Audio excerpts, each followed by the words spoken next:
অনেকে বাংলাদেশকে নিয়ে স্বপ্ন দেখে যে বাংলাদেশকে আমরা সিঙ্গাপুর বানাবো, জাপান বানাবো, পৃথিবীর উন্নত রাষ্ট্র বানানোর জন্য অনেকে স্বপ্ন দেখায়।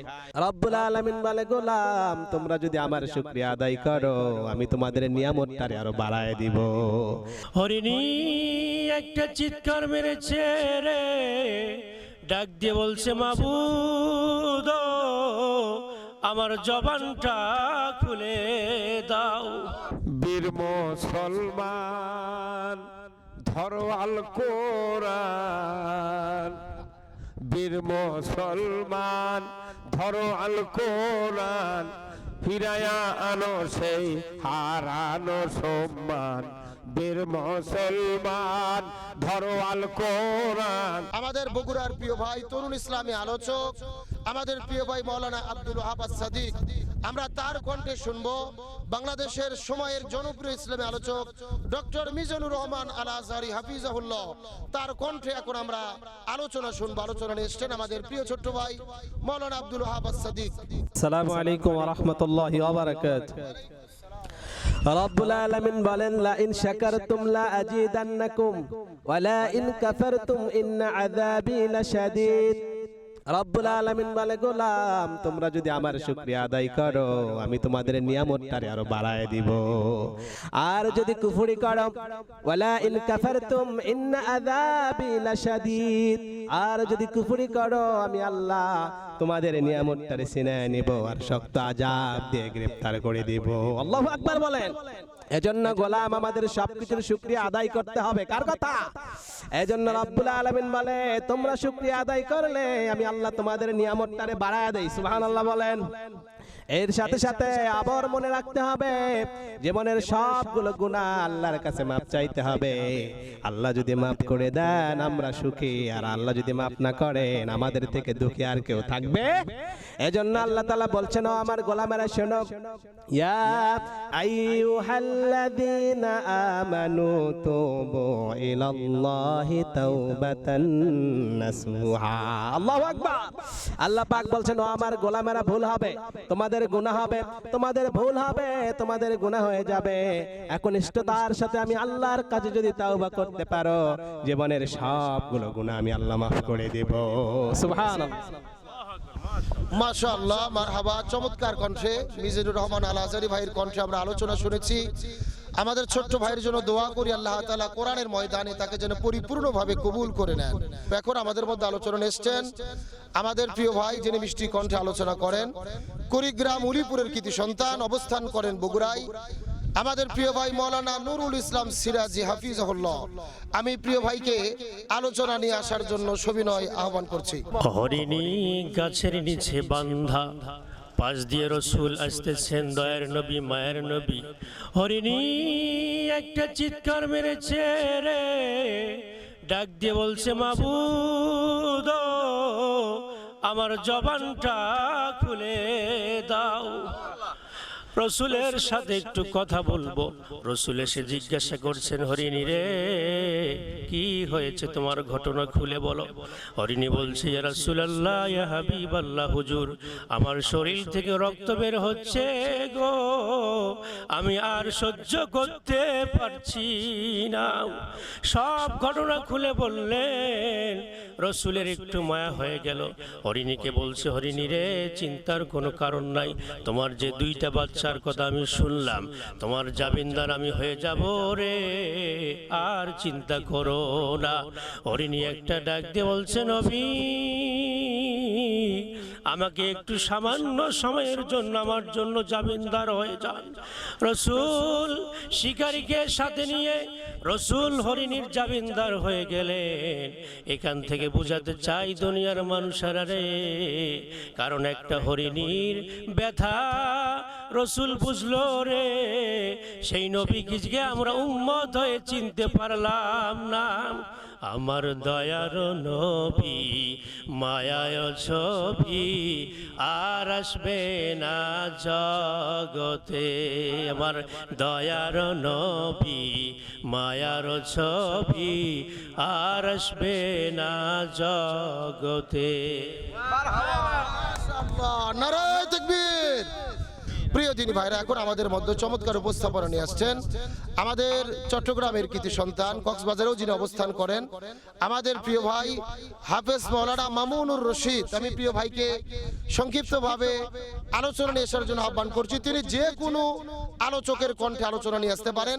তার আলোচনা শোনার পরে আসলে আমরা বুঝতে পারবো তিনি কোন বক্তার কণ্ঠে আলোচনা করলেন। বিবেকবান ব্যক্তি তো তারাই, বুদ্ধি সম্পন্ন ব্যক্তি তো তারাই, জান্নাতি ব্যক্তি হলো তারা যারা আল্লাহর সাথে যে ওয়াদা করেছিল সেই ওয়াদা তারা রক্ষা করে পালন করে।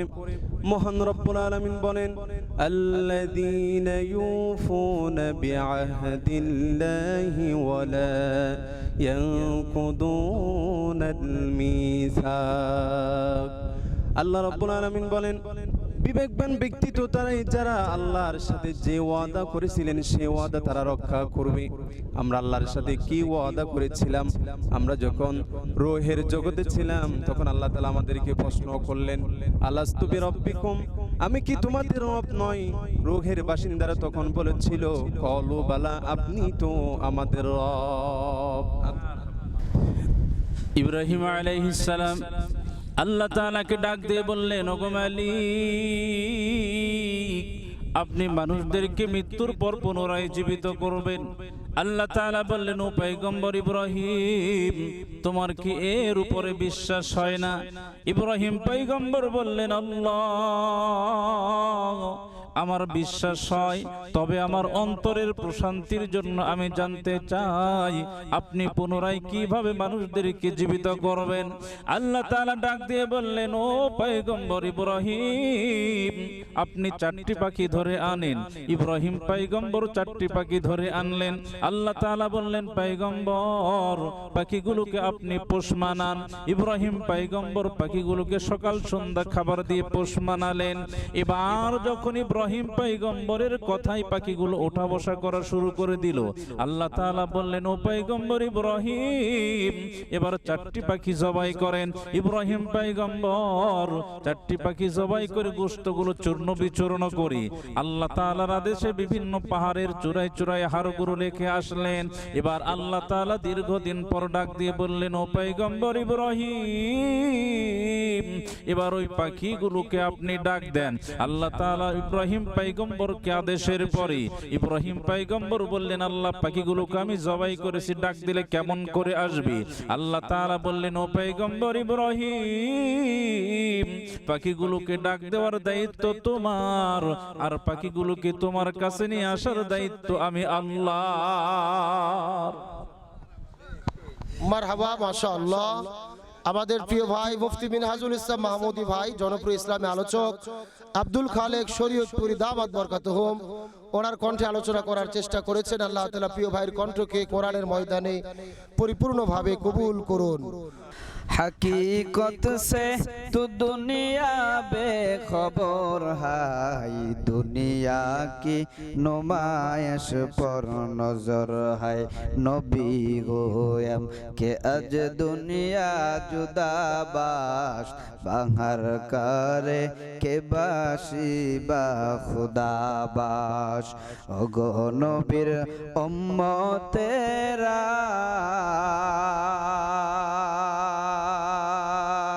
হয়ে আজি দিশাহারা। চলো চলো চলো মুমিন, চলো নবীর সন্ধানে, নবী বিনে কে তরাবে ফুলসিরাত মিজানে। এরে নবীর আশিক উম্মতের দল, এরে আল্লাহর গোলাম, এরে যুবক পায়ে হাত রেখে বলি, গুনাহ ছেড়ে দে, তওবা কর, তওবা কর রে যুবক, গুনার পথ ছেড়ে দিয়ে যা। এরে যুবক, পাও দুইটা আগিয়ে দে, পায়ে দুই হাত রেখে বলে যাই, মা বাবার সঙ্গে আর বেয়াদবি করিও না। মা বাবার সঙ্গে যদি বেয়াদবি করো, এ যুবক, তোমার জীবনটা ধ্বংস হয়ে যাবে, ইহকালও শেষ হয়ে যাবে, পরকালের জীবন তোমার জন্য শেষ হয়ে যাবে। মাশাআল্লাহ, মারহাবা। বাংলাদেশের চমৎকার জনপ্রিয় ইসলামী আলোচক আমাদের প্রিয় ভাই মাওলানা হাফিজুর রহমান সিদ্দিকী হাফিজাহুল্লাহ চমৎকার মিষ্টি কণ্ঠে সারা বাংলাদেশে কথা বলেন। তার কণ্ঠকে অনুসরণ করে, আমরা নকল বলবো না, আসলে নকল বলে কোনো জিনিস নেই। একজন আলোচক আর একজন আলোচককে অনুসরণ করে কোরআনের কথা বলা দোষের কিছু নয়, যদি আমরা সেটা ঠাট্টা বিদ্রুপ না করি। তো আমাদের ছোট্ট ভাই মুজাহিদ, তিনি হাফিজুর রহমান ভাইয়ের কণ্ঠকে নকল করে চমৎকার মিষ্টি কণ্ঠে শের বলেছেন। বিশ্বনবী আমার মসজিদে নববীতে বসে আছে, এমন সময় হযরতে বিশ্বনবী হযরতে জিবরাইল আলাইহিস সালাতু ওয়াস সালাম আল্লাহ নবীর কাছে ওহী নিয়ে মসজিদে নববীতে চলে আসলেন। আল্লাহ নবী মসজিদে নববীতে বসে আছে, হযরতে জিবরাইল আলাইহিস সালাতু ওয়াস সালাম তার সঙ্গে বসে আছে। এমন সময় হযরতে জিবরাইল আমার নবীকে ডাক দিয়ে বলে, রাসূলুল্লাহ, ওই যে দেখেন হুয়া আবু যর গিফারি, ওই যে দেখেন আবু যর গিফারি চাদর মুড়ি দিয়ে হেঁটে হেঁটে চলে যায়। আল্লাহ নবী যখন এই কথা যখন জিবরাইল বললেন, আল্লাহ নবী ডাক দিয়ে বলে, ও ভাই জিবরাইল, তুমি থাকো আসমানে আর আবু যর গিফারি থাকে মদিনায়, তুমি আসমানের ফেরেশতা হয়ে মদিনার আবু যর গিফারিকে কেমনে চিনলে? হযরত জিবরাইল আলাইহিস সালাতু ওয়াস সালাম ডাক দিয়ে বলে, ও বিশ্বনবী, আমি হযরত জিবরাইল আলাইহিস সালাতু ওয়াস সালাম ওই আবু যর গিফারিকে একাই চিনি না, আসমানের কোটি কোটি ফেরেশতা আবু যর গিফারিকে চিনে। এমন সময় বিশ্বনবী আমার হযরতে আবু যর গিফারিকে ডাক দিয়া হযরতে বিশ্বনবী আমার হযরতে জিবরাইল আলাইহিস সালাতু ওয়াস সালামকে ডাক দিয়া বলে, ও ভাই জিবরাইল, বলো বলো, এই আবু যর গিফারির জীবনে কি এমন আমল আছে, কি এমন ভালো কাজ আছে যে আমল করার কারণে আসমানের ফেরেশতা পর্যন্ত তাকে চিনে? এই কথা যখন বিশ্বনবী জিবরাইলকে বললেন, হযরতে জিবরাইল আলাইহিস সালাতু ওয়াস সালাম ডাক দিয়া বলে, ও আল্লাহর পয়গম্বর বিশ্বনবী, আবু যর গিফারি এই দুনিয়াতে দুইটা আমল করে।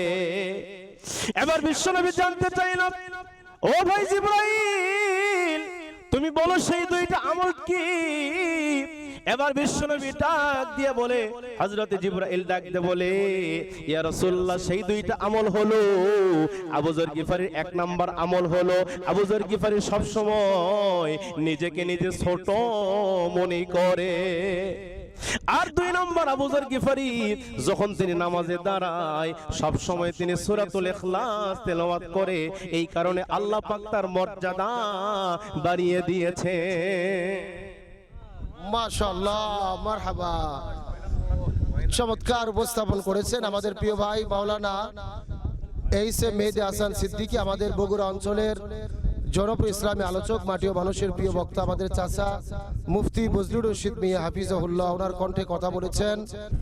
কোরআনে কারিমের 67 নম্বর সূরা সূরাতুল মুলুকের 2 নম্বর আয়াতে কারিমার ভিতরে রব্বুল আলামিন বলেন, আল্লাযী খালাকাল মাউতা ওয়াল হায়াতা লিয়াবলুয়াকুম আইয়ুকুম আহসানু আমালা ওয়া হুয়াল আজিজুল গফুর। রব্বুল আলামিন বলেন, আমি তোমাদের জন্য দুইটা জিনিস সৃষ্টি করলাম। এক নম্বরে তোমাদের জন্য আমি রব্বুল আলামিন মৃত্যু সৃষ্টি করেছি, আর 2 নম্বরে তোমাদের জন্য আমি আল্লাহ হায়াত সৃষ্টি করলাম। এই দুইটা জিনিস তোমাদের জন্য কেন সৃষ্টি করলাম? লিয়াবলুয়াকুম আইয়ুকুম আহসানু আমালা, আমি রব্বুল আলামিন দেখতে চাই আমার কাছে কোন কোন বান্দা বান্দি উত্তম আমল নিয়ে আসতে পারে। আল্লাহ তাআলা এই জায়গায় মানুষের কাছ থেকে উত্তম আমল দেখতে চেয়েছেন। এ রব্বুল আলামিন এই জায়গায় ভালো আমলের কথা বলেন নাই। আহসান হচ্ছে ইসমে তাফজিলের সিগা, এজন্য রব্বুল আলামিন বলেন, আমি মানুষের কাছ থেকে উত্তম আমলটা দেখতে চাই। আল্লাহ রব্বুল আলামিন উত্তম আমলটা কেন আমাদের দেখতে চান? কোন কোন উত্তম আমল? রব্বুল আলামিন অন্য আয়াতে কারিমার ভিতরে বলেন, তুমিনুনা বিল্লাহি ওয়া রাসূলিহি ওয়া তুজাহিদুনা ফি সাবিলিল্লাহি বিআমওয়ালিকুম ওয়া আনফুসিকুম যালিকুম খায়রুল লাকুম ইন কুনতুম তা'লামুন। আল্লাহ রাব্বুল আলামিন বলেন, 1 নম্বরে উত্তম আমলের ভিতরে আল্লাহর প্রতি ঈমান আনয়ন করা, 2 নম্বরে রাসূলের প্রতি ঈমান আনয়ন করা, তিন নম্বরে এই ইমানের দাবি অনুযায়ী ওয়াতুজাহিদুনা ফি সাবিলিল্লাহি বিআমওয়ালিকুম, আল্লাহর রাস্তায় জিহাদ করা জান এবং মাল দিয়ে। আল্লাহ রাব্বুল আলামিন আয়াতের শেষের অংশে বলেন, এইটাই হচ্ছে তোমাদের জন্য ভালো কাজ, এইটাই হচ্ছে তোমাদের জন্য উত্তম কাজ। এজন্য আমার ভাইরা, এই পৃথিবীর জমিনে আমরা যারা বসবাস করি, আমাদের কাজ হলো আল্লাহর কাছে, আল্লাহর জান্নাত পেতে গেলে আমাদেরকে উত্তম আমল নিয়ে আল্লাহর কাছে হাজিরা দিতে হবে। অনেকে বাংলাদেশকে নিয়ে স্বপ্ন দেখে যে বাংলাদেশকে আমরা সিঙ্গাপুর বানাবো, জাপান বানাবো, পৃথিবীর উন্নত রাষ্ট্র বানানোর জন্য অনেকে স্বপ্ন দেখায়।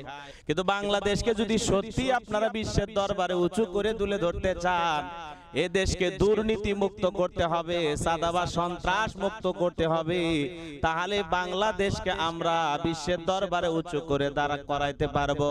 আজকে তাকায় দেখেন, অলিতে গলিতে সিসি ক্যামেরা লাগানো আছে, তবু চুরি বন্ধ হয় না।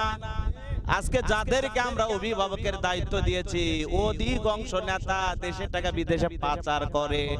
আপনি দেশে কাকে ভালো বলবেন? তাকায় দেখেন, একটা ইউনিয়নের মেম্বার পর্যন্ত দেখেন কি পরিমাণে দুর্নীতি করে ঢাকায় বাড়ি করে, গুলশানে বাড়ি করে। পুরো পৃথিবীর দিকে তাকায় দেখেন, আজকে প্রতিযোগিতা করার জন্য আমরা স্বপ্ন দেখি এদেশকে মালয়েশিয়া বানাবো, সৌদি আরব বানাবো, জাপান বানাবো। কিন্তু এই দেশের মানুষ অলিতে গলিতে যে পরিমাণে দুর্নীতি করতেছে, চালের দোকানদার চালে ভেজাল দেয়, খাদ্যে ওজনে কম দেয়, তাকায় দেখেন না। আজকে হাজী সাহেব হজ করে, বাড়িতে এসে জমির ভাগ সঠিকভাবে ছেলে মেয়েদেরকে দেয় না। আজকে এই কথাগুলো বললে আমির হামজা দোষ হয়ে যায়। আল্লাহু আকবার। বীর মুসলমান ধরো আল কোরআন, বীর মুসলমান ধরো আল কোরআন, ফিরায়া আনো সেই হারানো সম্মান। বীর মুসলমান ধরো আল কোরআন, ফিরায়া আনো সেই হারানো সম্মান। বীর মুসলমান। নারাই তাকবীর আল্লাহু আকবার, নারাই তাকবীর আল্লাহু আকবার, তোলো ধ্বনি ধরায় রাখবার। বীর মুসলমান ধরো আল কোরআন, ফিরায়া আনো সেই হারানো সম্মান। বীর মুসলমান যে আওয়াজ শুনে ওরে মুসলমান, ভয় কাঁপিত কাফের বেঈমান। মারহাবা। যে আওয়াজ শুনে ওরে মুসলমান, ভয় কাঁপিত কাফের বেঈমান। দাউরে সে হুঙ্কার কররে তোল পার, দাউরে সে হুঙ্কার কররে তোল পার। পাপে দুনিয়া ভেঙে কররে চোরমার। বীর মুসলমান ধরো আল কোরআন, ফিরায়া আনো সেই হারানো সম্মান। বীর মুসলমান।